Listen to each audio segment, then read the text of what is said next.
We got Alton Cunningham back here on the program. He's going to be taking on Bevon Lewis at Dana White's Tuesday Night Contender Series on July 10th. Alton, what's going on, man? How are you doing? Man, I'm feeling fantastic this Wednesday morning, afternoon actually. How you doing? I'm doing very well. It's good to catch up with you again. And off the top, I got to talk about one of your teammates, Montel Jackson. He fought last night on Contender Series, and I know he didn't get the contract, but he had a pretty good performance, minus a few things here and there. But I just wanted to get your thoughts as a fellow teammate. Man, so going into that Alonzo Minifield fight, I thought, that whole card was stacked and all the fights were fantastic. I thought at the very least he was going to get a developmental deal. It is what it is. He looked fantastic, and I don't really put those fouls on him except for maybe that first elbow, which was in the heat of the moment. I kind of get it, but I felt that it was a flawless performance on his end. Rico was just one of those guys to where he didn't want to be in the fight. He was turning his head on the cage in the first round, and Montel just stayed calm and composed. And Michael Bisping had some good things to say about him. He was comparing him to Anderson Silva, and man, he's just Montel, man. He stays composed in the gym, stayed composed in the fight. He's a good dude, man. His opportunity is going to come, and the best believe he's going to stay ready for that opportunity. Yeah, I really feel like we're gonna see him get that short notice opportunity or something, or if they want to invite him back later this season, because it was one of those fights where you watch it, the performance was good. Like I said, there's a few things, the eye poke, the whatever, all these things, the elbow to the back of the head, stuff that just happens in fights. It was just one of those unlucky things that sort of happens, and it was good as anyone. Montel's not a dirty fighter. It's not something intentional that he did. Anyone who's saying that, like, watches other fights, he's not known for that. So I mean, he's not a dirty fighter, but the things he throws is just malicious, man. That's the vicious dude. I'm telling you. Well, let's talk about you, though, man. You're coming off another impressive win, another finish. That's kind of the theme with your career. Wayman Carter, LFA 34. How happy were you with your performance, especially getting another finish? That was the only thing I was happy about, was getting the finish. Okay. Going into that fight, I had probably my least training camp. I wouldn't say I wasn't in the gym, but just with preparation. I was coming off a canceled fight that was supposed to happen in January, and fight week, that fight ended up getting canceled due to an injury. And I think we already talked about that. And so this fight got offered to me last minute, and it was just one of those things with LFA I just didn't want to turn down, and we liked the matchup. And, hats off to Wayman. He was a tough opponent, but going into that fight, being in that fight, it was different. My mood was a little bit different. However, it's a fight, and I got that special ability to where I can knock you out in any single round with all 8 limbs. And, he left to open it for me, and I, bam, dropped those elbows on him and got another finish. You've known about this fight for a while. I know with Contender Series, for whatever reason, they'll tell you guys you're signed. They tell you about the matchup, but you can't announce it. So, I mean, I knew about it for a while. I think I even messaged you, and I was like, hey, what's up, all this stuff. And, so you've known about it for a while. How has that sort of changed your preparation, knowing about this in advance?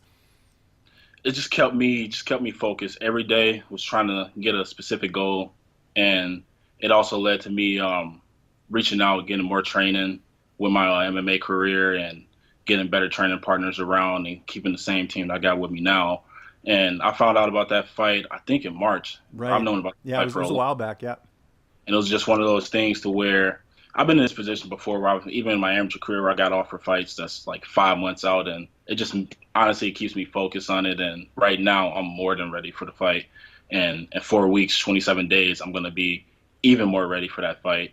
And yeah. Yeah, and we talked off air a little bit. You've really customized your training camp for this matchup. Where are you training right now, and who are some of the guys you get to work with on a regular basis?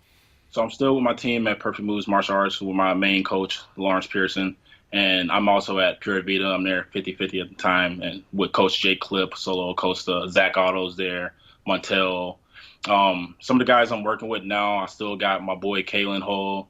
One of my guys, John Jones, he's like my brother. At Pure Vita, I got the guys Tim Holly, Zach, Josh Moody. Got this lightweight Charlie Radke. Look out for him. He's going to be a freaking killer.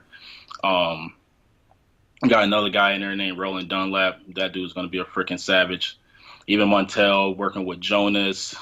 I mean, I can just keep going. We got some killers in there. Yeah, I'm glad you mentioned Tim. He's coming off a win for LFA, and he's quite the character. What's he like in the locker room, or not the locker room, I should say the gym? He must be a fun guy to be around. Same dude. He's the same dude, man. I've known him for a while, and I've never seen that kid angry at all, Yeah. ever. I've never seen a bad side with him, but man, he's a killer in the cage. He's super well rounded.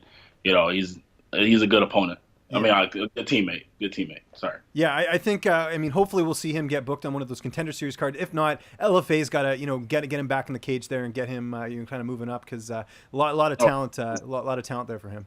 I think at the very least he's going to get a fight that's going to put him towards the LFA middleweight title fight. Yeah. I think right now that division is kind of in limbo. I think they're waiting to see what's going to happen with Ian Heiners and. Well, also, yeah, I was going to say both their champions are on the Contender Series, so who knows what's going to happen, right? So, yeah. And then you've got Brendan Allen fighting next week. I know Brendan's coming off a title loss, but he's still up there as far as one of the guys. It's funny. Like, if you look at LFA, their middleweight division, including yourself, very stacked. I mean, across the board, I think it's one of the best divisions that they have. So.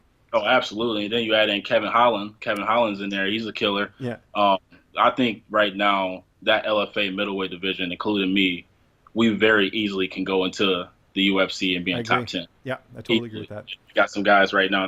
Right now, this is probably the talent that's coming up in that division right now is it's stacked, man. It's a bunch of sharks, man. And speaking of sharks, another LFA middleweight is Bevon Lewis, your opponent. How do you feel like you match up against him? And one thing I wanted to ask you too, he had a bit of a layoff, and then he fought in his last fight. Do you feel like that's going to play a factor in this fight? No, not at all. He's one of those guys that I know stays in the gym. He's always preparing and he's drilling, staying ready for any opportunity that's coming. And I do that. However, that's how I look at it, I guess. Bevon, he's an interesting guy. He's well-rounded, cool guy. I think if I'm gonna be completely transparent, at some point in this fight, I'm gonna hit this dude so goddamn hard, and everything's gonna go downhill. Yeah. Okay. I like that. I like the confidence. If you look at Bevon, we saw last night Greg Hardy on the Contender Series getting a developmental deal. Bevon was signed to a developmental deal by the UFC. So obviously they think highly of him, but they don't think he's UFC ready yet. Does that kind of bother you in a way? Like, they're bringing him back and they sort of, they're obviously high on him. And I would imagine if you're getting this fight, they probably want him to win, I would think. No, not at all. When he got that opportunity, he was only 3-0. And I think they looked at it at the time like, all right, this kid has a lot of talent. He's obviously his ceiling is pretty high training at Jackson's MMA. And they were just like, okay, we can help this kid and helping him by giving him those tools and those avenues to be able to up his game and be ready for the UFC, which I think included using a UFC PI. I believe they paid for his last fight when he fought for LFA. And as they should, he was a young dude that got that opportunity. And they let him go. He can go sign to Bellator, who's paying good money right now. Even PFL, they got an incredible format right now overseas. And with that being said, I believe that they put this matchup together not for him. I'm not going to sit here and say that they want him to win this fight, but if I'm looking at it on the outside looking in, it's kind of the perfect matchup for the both of us, if that makes sense. No, I know exactly what you mean. I think 5-0 guys and two guys who goes for the finish. Well, I know I go for the finish.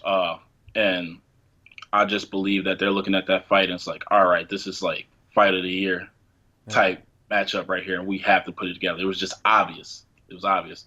And then I got my team, with Sucker Punch and Brian and those guys. And, I believe they were standing there here, letting them know that they got a talent right here, a middleweight killer, who's violent. And they looked at me, they looked at Bevon, and they were just like, bam, put them together. Yeah, it makes a lot of sense. How's the weight cut going? Obviously we have a couple weeks before this fight, but I know you're always a guy who, keeps the diet on point. My diet right now is better than it's ever have. It's just been to a T. And right now my weight is good. I just stepped on the scale. I actually ran today, stepped on the scale, just right now loaded with water at 200 to 208. Which is good for me. I'm a big dude, man. You are. I can attest to that. I've seen you in person. But right now, like at 220, I'm shredded up. Well, actually, I probably have like a little gut, just depending. There's been times where I've just been like jacked the fuck up at 220. Right now at 208, I'm super lean. Weight's coming down really, really well, and I don't see that weight being a problem. I believe at some point, once I start to grow a little bit more, I believe that's when they're going to start implementing the 195 weight class. I know they're not talking about that now, but if I was those guys, they obviously at some point wanted to add those weight classes in. And once that 195 division come in, that's going to be my division.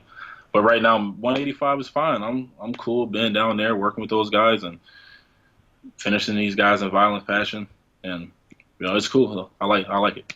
Yeah. Who's going to be in your corner for this fight? So for this fight, I got my main coach still. Both my main coaches, Jake Clipp, and then I got Coach Lawrence Pearson. Excellent. And I know you talked about getting a finish in this one. Which round? How do you sort of see this fight playing out? I'm not gonna, man. You're not gonna be Mystic Alton. I'm gonna be the Mystic Bo right now. I'm gonna be Mystic Bo. I believe that filling him out, I'm gonna hit him in that first round. He's gonna start to back up a little bit once he feels my power and once he feels that I'm game and I'm not in there to play any games. You know what I mean? I'm gonna hit him sometime in that first round. Late first round, I'm probably gonna rock his world again. Second round, both of us gonna be comfortable. I finish him in absolutely devastating fashion. That's not a promo. I don't know what is. I am so excited for this fight. It's coming up here July 10th. It's Dana White's. Sorry? It's not a promo at all. It's not a promo at all. It's how I feel. I'm saying you're describing the fight pretty well. That's kind of what I'm getting at. I didn't imply that it was fake or anything. I know. I didn't mean to break you. Yeah, no worries. No, it's fine. But anyways, I was just saying July 10th, UFC Fight Pass, Dana White's Tuesday Night Contender Series. Alton, it's always good talking to you, man. I appreciate it, even when you're giving me a little rib here and there. Just remind people where they can find you on social media, and if you got any sponsors or shout outs, the floor is yours. James, man, I can't give you any rib, man. You're my dude, man. I'm such a huge fan, man. But I'm like, I get hit in the head too much, man. So I got so many sponsors, I got to write them down. So I'm just going to go through the list, man. Shout out to my sponsors right here, All Max Nutrition. Those guys are taking care of me really well. Carbon World Health, Martin's Trees and Lines, RQ Roofing LLC, 608 Motorsports, Varsity Bar and Grill, Great Dane Pub, JJ's Boxing and Wrestling. I also train there. Mr. Rudd's Barbershop, Clark's Tax Solutions, DMT, the Princeton Club, Benning Insurance, and Iron Quill Tattoo. And there's more coming. I promise that. There's more coming.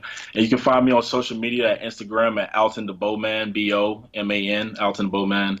Find me on Twitter at the same thing, Alton the Bowman, Facebook, Alton the Bowman, Snapchat, Alton C MMA. Just now getting back on the Twitter game, man, and we'll see how that plays out. What's up, fight fans? If you like this video, be sure to subscribe to see even more interviews with your favorite UFC and Bellator fighters. We've also got coverage at events, including post-fight press conferences and media scrums. And if you like this video, check out the video to my right. It's worth your time.